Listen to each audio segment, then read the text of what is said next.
Welcome back to the Sipping Sooner. I got to give a shout out to my boy, Big Dale, Sexy Red in the house. He has alerted me to another sinner, man. Another guy got on YouTube. And let me ask y'all a question. Do y'all think that we on our way, not to Nebraska? No. This fool didn't say we was going to be the next Nebraska. He said we was going back to the Howard Snellenberger days. Whew. I'm going to have to play that for y'all, man. Let's get into it. Get your drinks, man. Oh, matter of fact, hit it one time for me. All right, let's get it.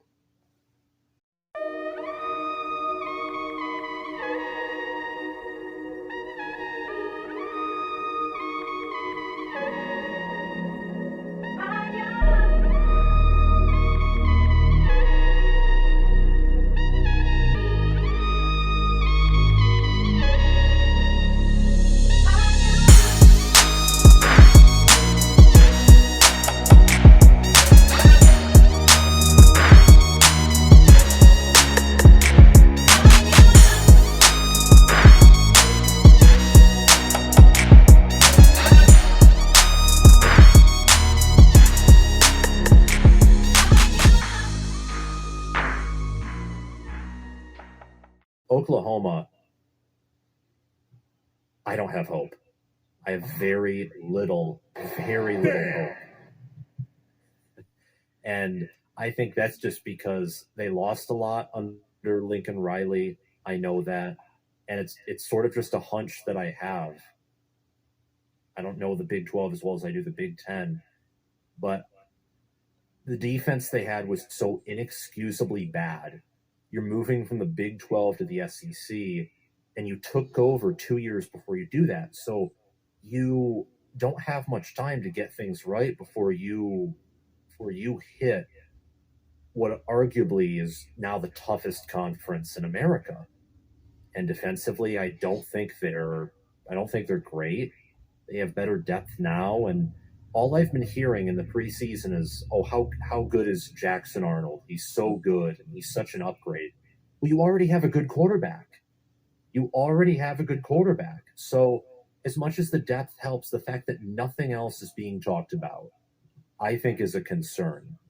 And I wonder, like losing, for example, Marvin Mims, I wonder who's going to replace him.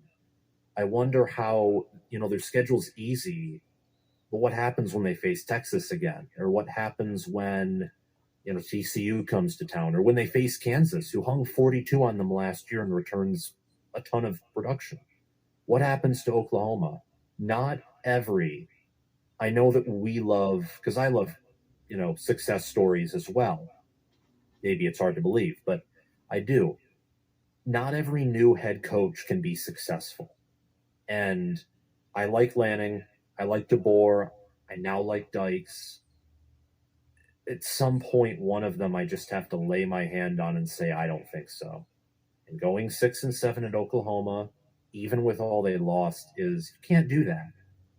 If you go 6-7 with that schedule, you enter the SEC in the Big 10 with that same team, you go 4-8 or 3-9. And the conversation's even worse. So I love Texas in the SEC. I think it's going to work. I think they might become a premier program in the SEC, like they're at the top of the hill, especially when Saban retires, inevitably. Oklahoma, Mike Valeni, a guy that I listened to in '97, won the ticket in Detroit. He said, I think Oklahoma is going to go back to the Howard Schnellenberger era, where they struggle to go bowling. I'm more inclined to believe that than the fact that Oklahoma will win the SEC. I truly am. Yeah. Damn. All right, y'all. So I was sitting here getting ready to do my video, and my friend Dale alerted me to this nonsense, man. So I had to check it out. And lo and behold, I can't believe what I'm watching again, man. Howard Schnellenberger days, huh? Mm, damn. So JT Sports is the channel for you people that's gonna ask. Um, he covers college football, pro football. He does a good job, man. I like his channel, man. This guy though that he had on, I don't know. He did allude to the fact that he was a Big Ten type of dude or whatever. Clearly, I mean, he was praising Texas and basically saying that OU ain't shit. Um, so his doubts with Brent Venables, it always amazes me, and I just can't. So Brent Venables, everybody agrees that he came into a fucked up situation with the Lincoln Riley debacle, right? I mean, we all agree with that. Okay. Now, with that being said, it just amazes me how quick people say, "Oh well, yeah, he got screwed over with with what he got in the whole Lincoln thing," but then they'll turn around and judge him like he had everything at his disposal that he needed and whatnot. Look, man, let's set the record straight. I don't want to get on here and say a player ain't any good or this and that, this and that. OU's defense. Let's put this shit to bed, man. OU's defense had players that fit Alex Grinch's system. And it wasn't a very good system on top of that. Those players did not fit Brent Venables' fucking system. Okay? You need a different body type. You need a different fucking mentality. It's a totally different scheme, man. Alex Grinch is hike the ball, see ball, go get ball. Brent Venables' system is you have to be disciplined and do your damn job. If you don't do your job, it looks sort of like what it did last season. So, that being said, he still got some of Alex Grinch's players on his team. But hopefully, we kept the ones that actually bought into the damn system and into the culture that he's trying to establish here. That it ain't all right to go out there and just play defense and, oh well, we got burned. Well, we'll do better on the next series. Bullshit. You get this shit right and you'll get it right now. So I'm tired of hearing that shit. All right. Now let's get to it. Are y'all prepared to see Texas as a premier program once they get to the SEC? What is this dude smoking, man? They couldn't be the fucking premier program when we here in the Big 12. We carried this fucking conference. I keep saying it over and over and over. We carried this damn conference, not Texas.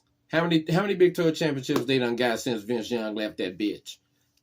None. Well, no, I'll take that back. They got one in 2009?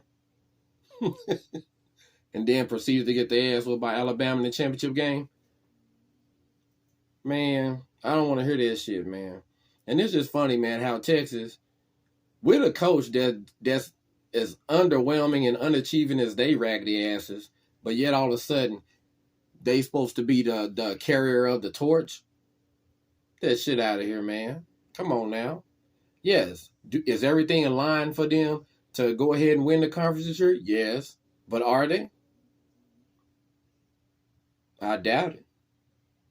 I doubt it. Because it's Texas. But anybody that thinks that Texas, out of all the teams in the SEC, is going to win anything, you smoking crack, man. You done lost your damn mind. Ooh, let's hurry up and start this shit. Please start the season. Come on, I'm ready. But anyway, oh man, let's move on to more positive things, man. I just couldn't believe, once again, what I was seeing and what I was fucking hearing. Oh, Lord.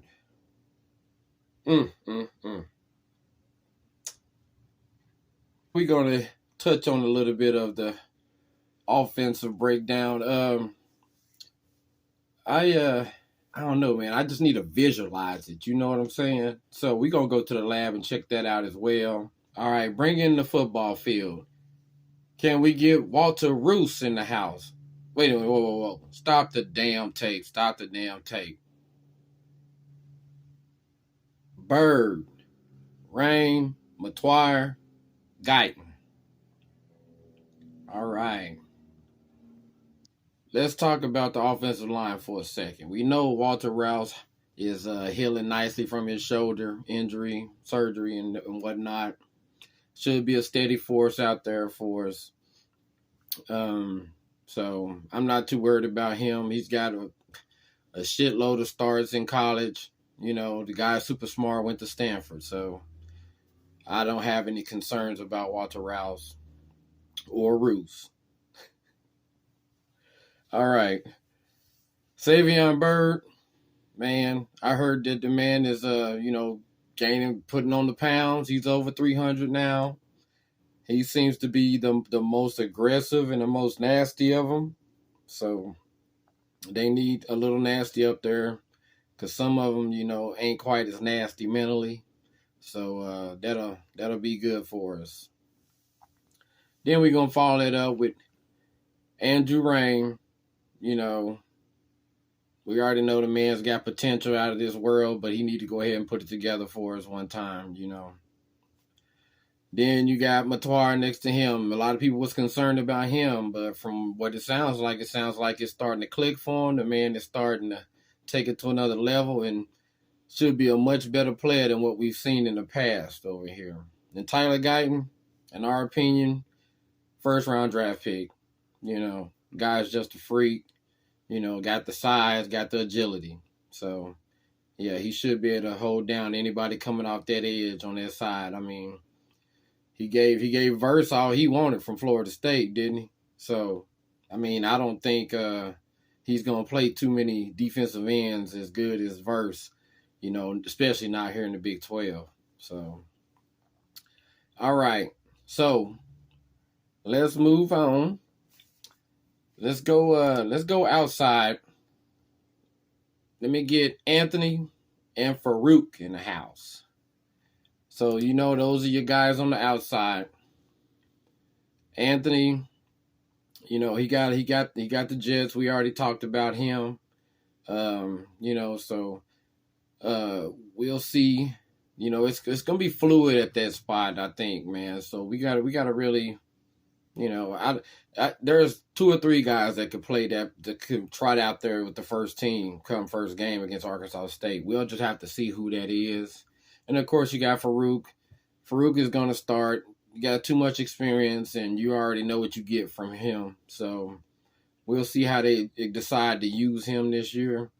Is he going to do as many sweep plays, jet sweeps, or screen passes, or whatever? Because the guy's really good with the ball in his hands, man. He is. Got to give him that, man. He's hard to bring down, and I got a special place in my heart for him anyway, for staying when Caleb's ass left.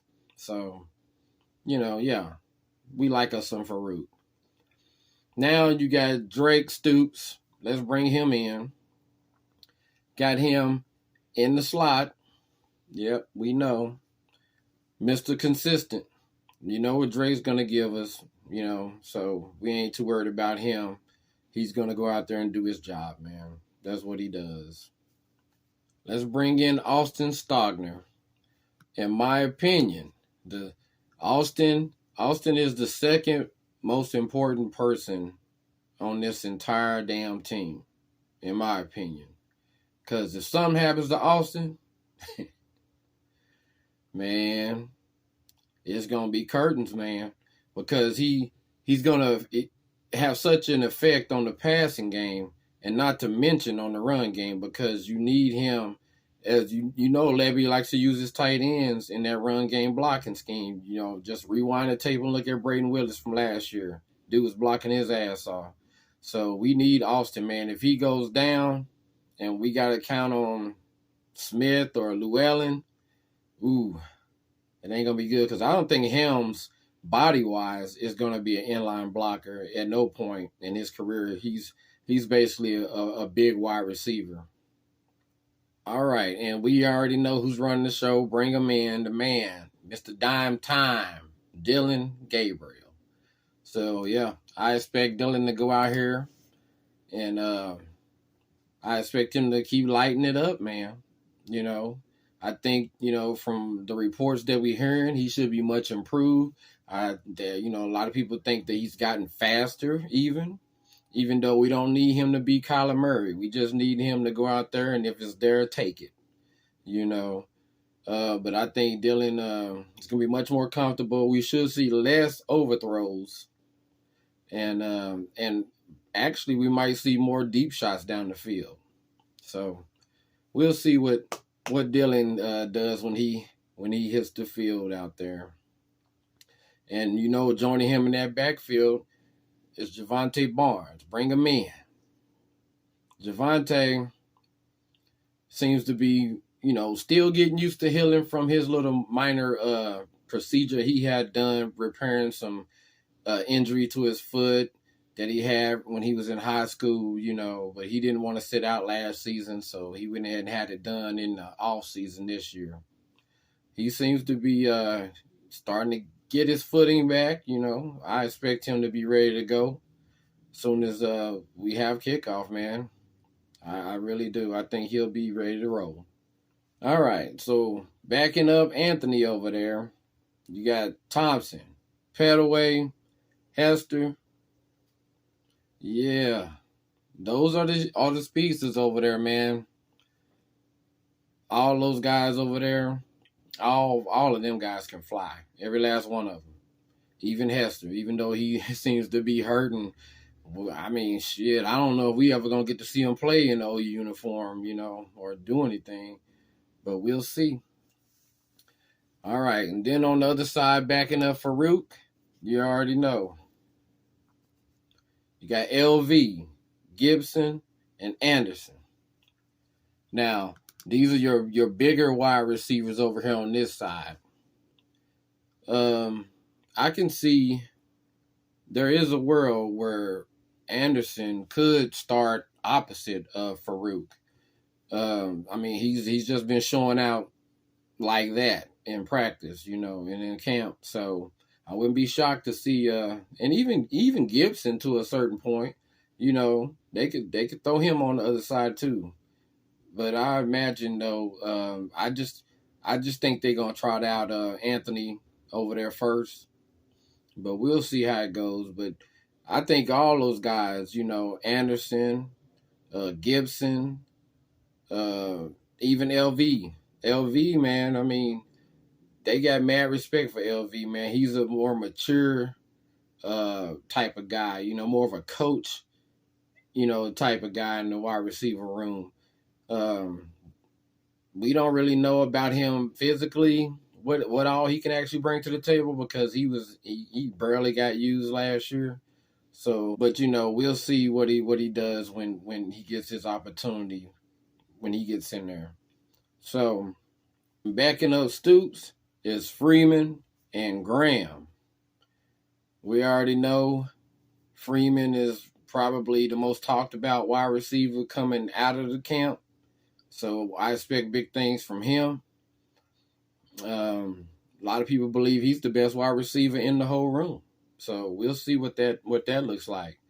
DJ Graham, I mean, from my understanding, he got injured and he's dealing with that a little bit right now. So he's another one that I don't know. We don't know, because in my opinion, man, anybody that, if you can't see the field this year, you're not going to see the field next year, because we got some more dogs coming in right behind these guys.